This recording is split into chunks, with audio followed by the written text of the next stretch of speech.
कहा कि किसी को हराने जीतने से ज्यादा मेरा लक्ष्य ये था कि बिहार में एक विकास की सोच रखने वाली सरकार बने। भारतीय जनता पार्टी एक बड़े भाई की भूमिका में है। मेरा विश्वास है कि बिहार आगे बेहतर प्रदर्शन करेगा।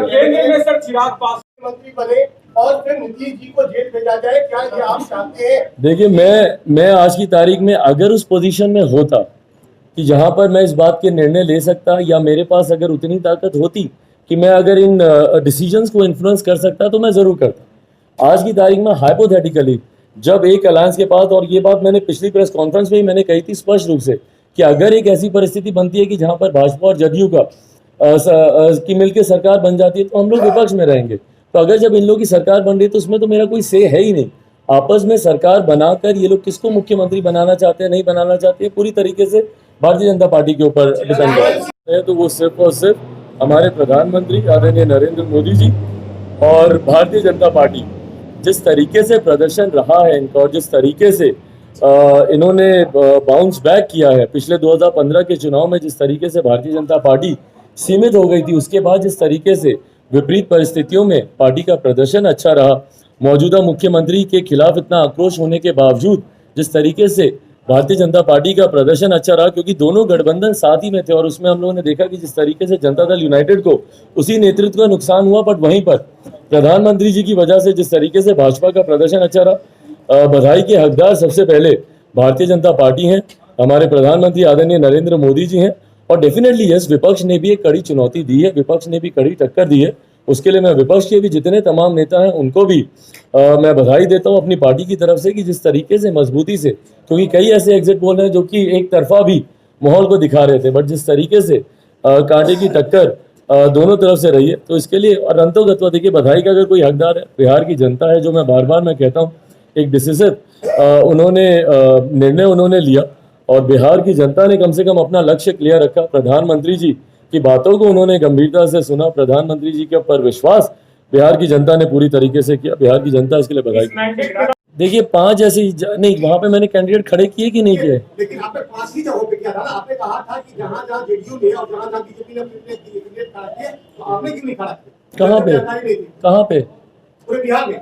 देखिए, हम लोगों ने इस बात को शुरू से स्पष्ट रखा था कि जहां पे भाजपा चुनाव लड़ेगी वहां पर हम लोग अपने प्रत्याशी नहीं उतारेंगे, और इसीलिए एक लंबा समय का हम लोगों ने इंतजार किया कि जब तक भारतीय जनता पार्टी अपनी सीटों की घोषणा नहीं कर देती, तब तक हम लोगों ने भी अपने प्रत्याशियों को सिंबल नहीं दिया कि भाजपा को किस तरीके से लाभ मिले और जनता दल यूनाइटेड को किस तरीके से नुकसान पहुंचे। मैं शुरू से मेरा लक्ष्य था, क्योंकि नीतीश कुमार जी का साथ निश्चय बिहार में विकास ला सकता है, इस बात को मैं नहीं मानता था, और इसी लक्ष्य के साथ मैं चुनाव में उतरा था। और मुझे खुशी है कि उस लक्ष्य को हम लोग पूरा कर पाए। भाजपा को जिस तरीके से आज की तारीख में फायदा हुआ है, भाजपा एक बड़ी पार्टी के तौर पर उभर कर आई है। मुझे लगता है शायद एक सीट से मात्र भाजपा सबसे बड़ी पार्टी बनने से रही, पर मुझे लगता है कि जो हम लोग का लक्ष्य था वो जरूर हम लोगों ने पूरा किया। बिल्कुल अंतोगत्वा पुनः वो मेरे प्रदेश के मुख्यमंत्री बनेंगे, और मैंने हमेशा इस बात को कहा है कि मेरी ये भावना को भूल जाइए कि मैं किसी दल का, राजनीतिक दल का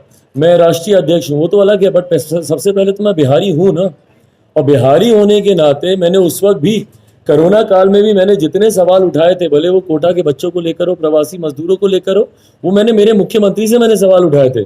अगले 5 साल भी मेरे सवाल मौजूदा मुख्यमंत्री या जो भी मुख्यमंत्री बनते हैं प्रदेश के, मेरे सवाल उन मुख्यमंत्रियों से रहेंगे, क्योंकि अंतोगत्वा प्रदेश का नेतृत्व आप कर रहे हैं। बट जो भी प्रदेश का मुख्यमंत्री बनेगा, अगर ये घोषणा हो गई है, मेरी जानकारी में नहीं है, अगर नीतीश कुमार जी पुनः अगर बनते हैं, तो मैं अपनी पार्टी की तरफ से उनको ढेर सारी शुभकामनाएं। मैंने हमेशा कहा है कि मेरा व्यक्तिगत सम्मान उनके लिए जैसे था वैसे ही बरकरार रहेगा। राजनीतिक मेरा उनसे विरोध कल भी था, आज भी है, राजनीतिक मतभेद मेरे उनसे जरूर है। अब हार की परिभाषा पहले बताइए, हार की परिभाषा क्या है? मैं यकीनन मैं चाहता था कि हम लोग सीटें हम लोग ज्यादा चुने, सीटें हम लोग ज्यादा लड़े, मैं जीतें। ये जरूर मेरा लक्ष्य था कि हम लोग ज्यादा सीटें हम लोग जीतें, पर बार बार मैंने इस बात को कहा था कि मेरा लक्ष्य ये भी है कि भारतीय जनता पार्टी बिहार में मजबूत हो। भाजपा लोजपा की मैं सरकार में जरूर बनाना चाहता था, पर जब मैं चुनाव में अकेले लड़ने का भी हम लोगों ने फैसला लिया था, तब से लेकर अभी तक बता दीजिए कि बिहार में लोजपा ने हम लोगों ने खोया क्या है?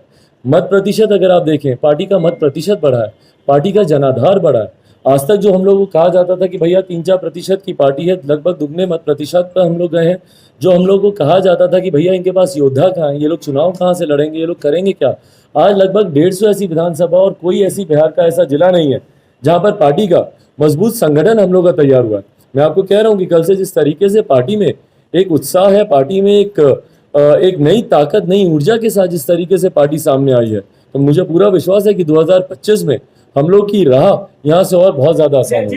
इलेक्ट्रॉनिक्स के मार्केट में धूम मचाने आ गया है आपके शहर सिवान में आरबी लाइट हाउस, जहां पर आपको मिलेगी हर प्रकार की नंबर 1 ब्रांडेड आइटम, जिसमें झूमर, wall lamp, bed lamp, gate lamp, झालर बत्ती, मॉडलर स्विच, सरफेस लाइट के साथ साथ अन्य सभी प्रकार की फैंसी इलेक्ट्रॉनिक आइटम्स सस्ते और उचित दामों पर उपलब्ध हैं।